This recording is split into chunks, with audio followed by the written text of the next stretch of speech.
না না, এই বাড়িতে থাকলে আমার যে কোনো সময় মায়েরা ফেলতে পারে। আমি এই বাড়িতে থাকবো না। তোরা গেলে আমার লোকে ল, নাহলে আমি একাই চলে যাবো। আপনারাও তৈরি থাকবেন আমাকে সবকিছু ঠিক মতো বুঝিয়ে দেবার জন্য। নিজেকে তুমি মা বলে দাবি করছো?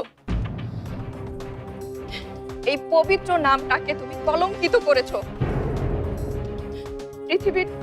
পৃথিবীর আর কোনো মা হয়তো এমন নেই যে তার সন্তানের সঙ্গে এতটা নিষ্ঠুর আচরণ করেছে।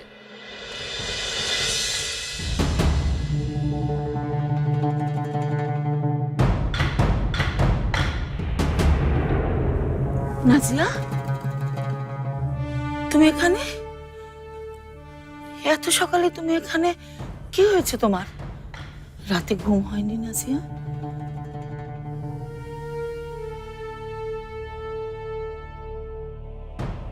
বেগম, আমার পোষা সাপটার কথা কি আমি তোমাকে কখনো বলেছি? সাপ? কোন সাপ? কোথায় সাপ?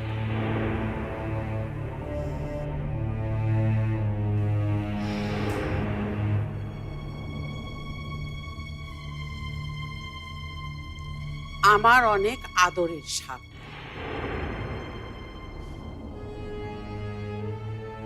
যাকে আমি অনেক আদর, যত্ন আর ভালোবাসা দিয়ে আপন করতে চেয়েছিলাম, কিন্তু আমি আসলে বোকা। আমি একবারও ভাবতে পারিনি যে সাপ কখনো মানুষের আপন হতে পারে না।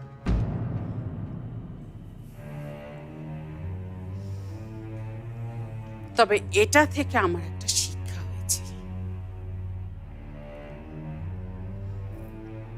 কি শিক্ষা হয়েছে জানো? শিক্ষাটা হলো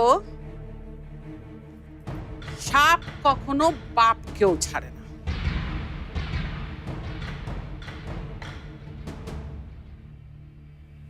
সময় হলে ঠিকই দংশন করে।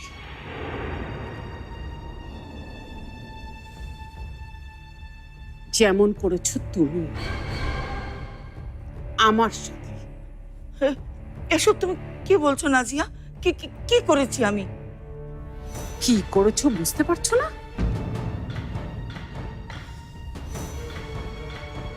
সামিয়াকে তুমি সব কথা বলে দিয়েছো।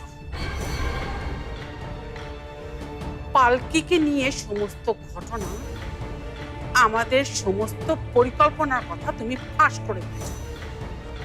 আমি কেন ফাঁস করে দিব? হ্যাঁ, এটা তুমি কিভাবে ভাবলে? ভাবা যায় না এমন অনেক কথা পৃথিবীতে আছে বেগম। না না নাজিয়া,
দেওয়া যাবে না।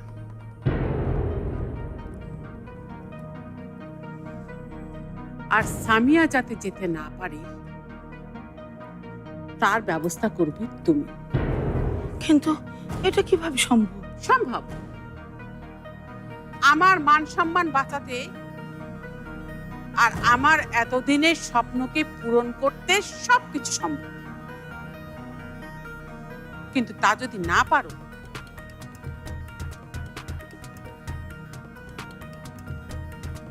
তাহলে মনে করবে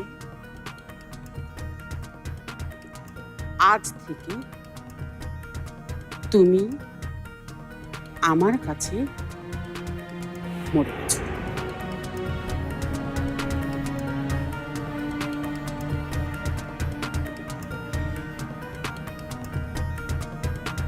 আবার এমনও হতে পারে যে সত্যি তুমি মরে গেছো।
লাগছে কেন?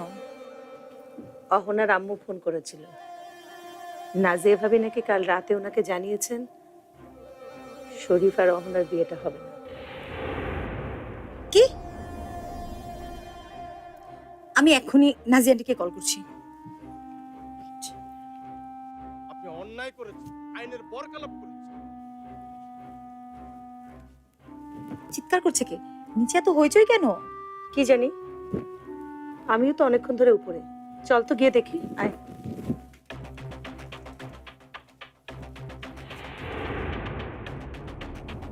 নাজিয়া আন্টি আবার এই বিয়েটাও ভাঙতে চায় না তো?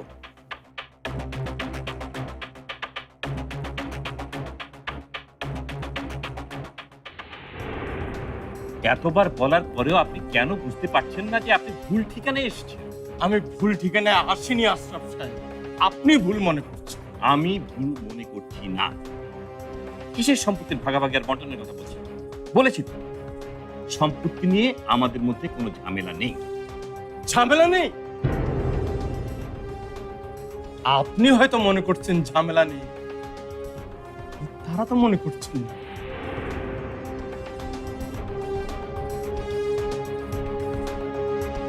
মানে কি বলছিলাম?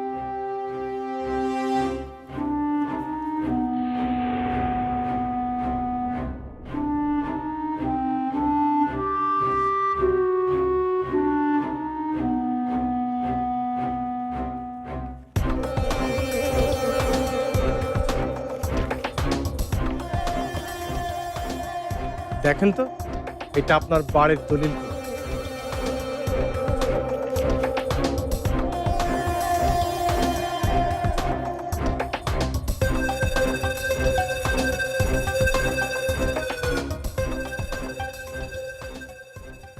হ্যাঁ, এ তো আমাদেরই দলিল। আপনাকে কে দিল? ওই যে ওনারা।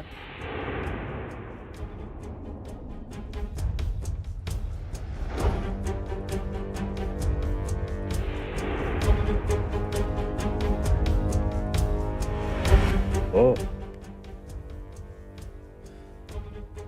এতদিন তাহলে এসবই হচ্ছিল। জ্বরের নাম করে তুই এসবই করেছিস? না, জীবনে এই প্রথম ওই একটা কাজ ঠিক মতো করতে পেরেছে। না মানে আসলে আমি চাইনি এভাবে। চাওনি মানে? 100 বার চেয়েছো, 1000 বার চেয়েছো। ও আসলে আপনার ভয়ে এতদিন মুখ ফুটে কিছু বলতে পারেনি, তাই সারা জীবন ঠকেছে।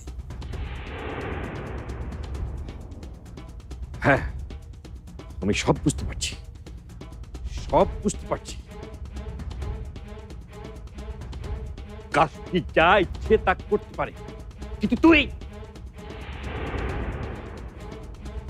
আমার আপন ভাইতে এটা করতে পারলি? আমার কাছে ওরা কি চায়?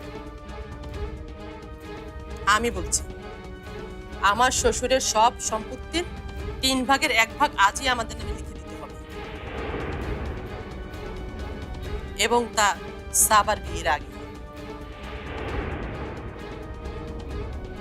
শুধু সম্পত্তি না, বাবার দেওয়া টাকায় এতদিন যে বিজনেস করেছেন তার লাভের অংশ আমাদেরকে লিখে দিতে হবে। উকিল সাহেব, আপনি একটু বুঝিয়ে বলেন। মানে এতদিন ধরে আপনার কোম্পানি যে লাভ করেছে তার অংশ ওনাদেরকে দিতে হবে।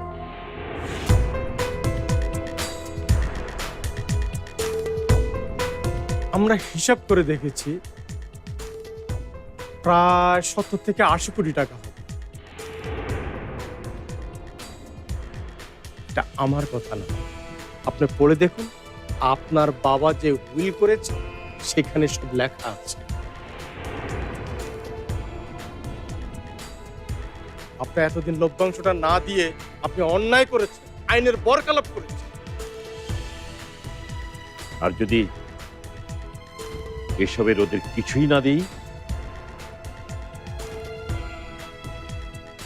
এক্ষুনি যদি ওদের এই বাড়ি থেকে বের করে দেই, তাহলে এই মুহূর্তে আপনাকে জেলে যেতে হবে।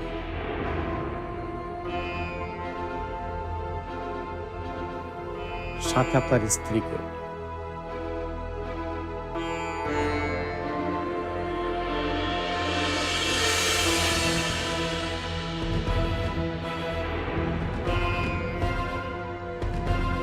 এসব কি বলছেন?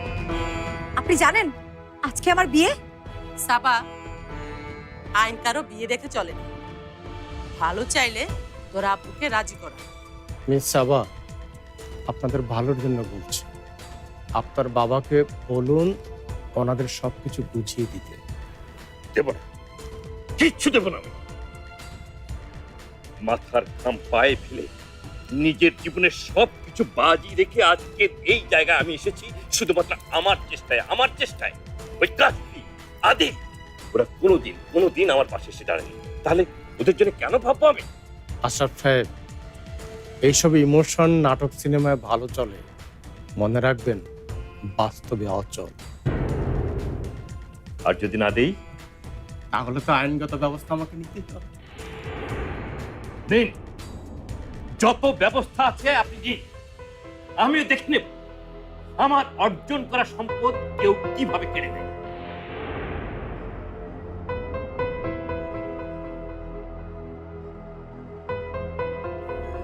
Hello, police station. শোনো, ওরা যা চাই দিয়ে দাও। হ্যাঁ আব্বু, এখন যদি কিছু হয় তাহলে আমার বিয়েটা আবার পিছিয়ে যাবে। না না, তোর বিয়ে আমি কিছুতেই পেছাতে দেবো না, তুই কোনো টেনশন করিস না। আশরাফ সাহেব, টেনশন না করে কি উপায় আছে? পুলিশ আসছে, আপনার অ্যাডভোকেটকে খবর দেন, তাতে কোনো লাভ হবে না, তাহলে তো আপনাকে জেলের গাড়ি টানতে হবে।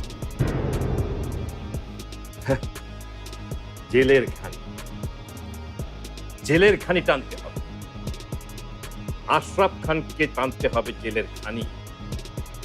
বাহ, আমাকে আন্ডারএস্টিমেট করে ভুল করলেন কিছু।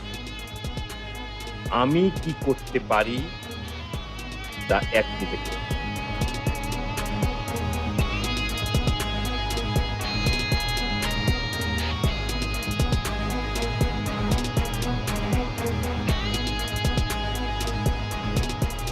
ভালোই হয়েছে, সাবাকে একা পাওয়া গেছে। এবার একটু চাপ দিলেই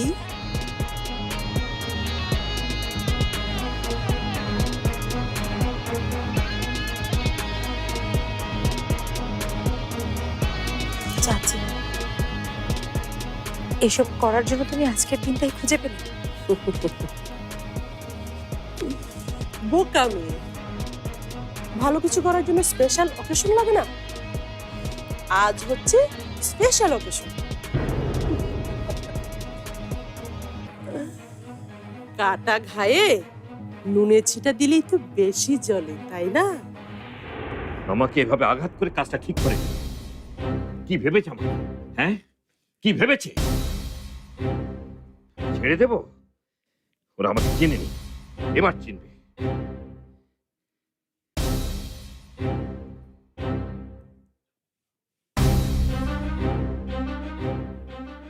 হ্যালো হ্যালো, পুলিশ কমিশনার? চাচি, চাচি, আজকে তুমি বাড়িতে পুলিশ আসা ঠেকাও চাচি। আমি আমি আপুর সাথে কথা বলবো, তোমার যা যা লাগবে সব দেওয়ার ব্যবস্থা করবো। ব্যবস্থা করবি? তোদের মুখের কথা আর অমাবস্যার চাঁদ হাতে পাওয়া একই জিনিস, কোনোটারই নাগাল পাওয়া যায় না। তাই যা করার এখনই করতে হবে। হ্যালো, হ্যাঁ অ্যাডভোকেট সাহেব, আপনি এক্ষুনি আমার বাসায় চলে আসুন। কি, আপনি আসতে পারবেন না? পুলিশ কমিশনার মিজান সাহেবও আসতে পারবে না, আপনিও আসতে পারবেন না, তাহলে আমার এই বিপদের মুহূর্তে আমাকে কে হেল্প করবে? আমি যেটা বলবো সেটা যদি না মানিস তাহলে তো পুলিশ টুলিশ আসবেই। কি করতে হবে আমাকে? এই যে বাড়িটা, এই বাড়িটা আমাকে লিখে দিতে হবে।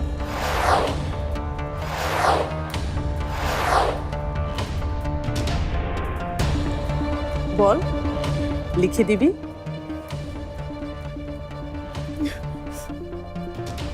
বলো,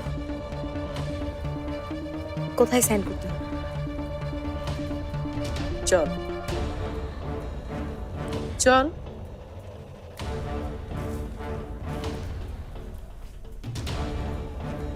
বস।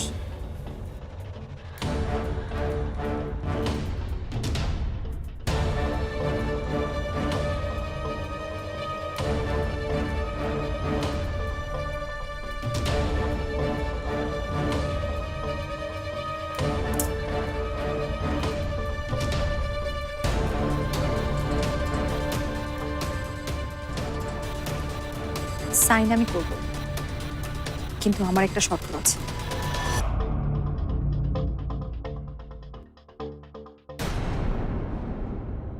খালা, আমি যে আজকে কতটা খুশি আমি তোমাকে বলে বোঝাতে পারবো না। এতদিনের চাপা পড়ে থাকা সত্যটা আজকে প্রতিষ্ঠিত হতে যাচ্ছে। সাবার আসল চেহারাটা আজকে সবাই দেখতে পাবে। নিজের ভালোর জন্য, নিজের স্বার্থ উদ্ধারের জন্য ও যে কতটা নোংরা কাজ করতে পারে সবাই জানতে পারবে সেটা।